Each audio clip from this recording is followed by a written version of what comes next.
రాజన్న సిరిసిల్ల జిల్లా కేంద్రంలోని పాత బస్టాండ్ ఆవరణలో బుధవారం అఖిల భారత విద్యార్థి సమాఖ్య నాయకులు ప్రత్యేక నిరసన కార్యక్రమం నిర్వహించారు. విద్యార్థుల సమస్యలను ప్రజలకు తెలియజేయాలన్న ఉద్దేశంతో వర్షంలో దోసెడు పట్టి భిక్షాటన చేస్తూ తమ ఆవేదనను వ్యక్తం చేశారు.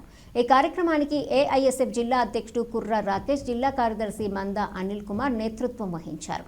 నాయకులు మాట్లాడుతూ కాంగ్రెస్ ప్రభుత్వం అధికారంలోకి వచ్చి 2 సంవత్సరాలు పూర్తవుతున్నా విద్యారంగానికి ఇచ్చిన హామీలను మరచిపోయిందని తీవ్రంగా విమర్శించారు.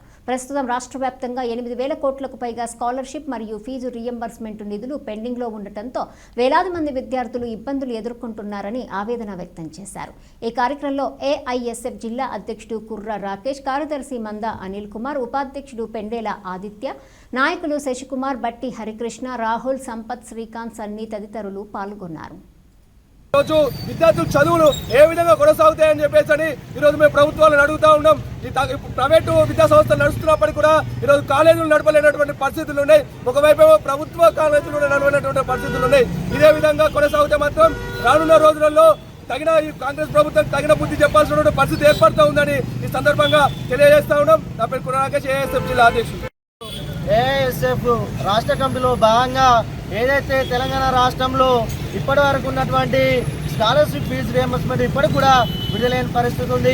తెలంగాణ రాష్ట్రంలో గతంలో ఏదైతే విద్యార్థుల బలిదానం మీద ఏర్పడ బంగారు తెలంగాణ గతంలో బీఆర్ఎస్ ప్రభుత్వంలో 10 సంవత్సరాలు గడిచినప్పటికీ కూడా విద్యార్థుల ఈరోజు ఏఎస్ఎఫ్ రాజన్న సిరిసిల్ల జిల్లా కమిటీ పక్షాన ఆధ్వర్యంలో మేము డిమాండ్ చేస్తున్నాం.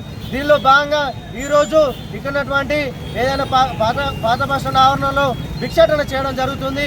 కాబట్టి ఇక్కడ ఏఎస్ఎఫ్ ఆధ్వర్యంలో భిక్షాటన కార్యక్రమాన్ని విజయవంతం చేయాలని కోరుతాను.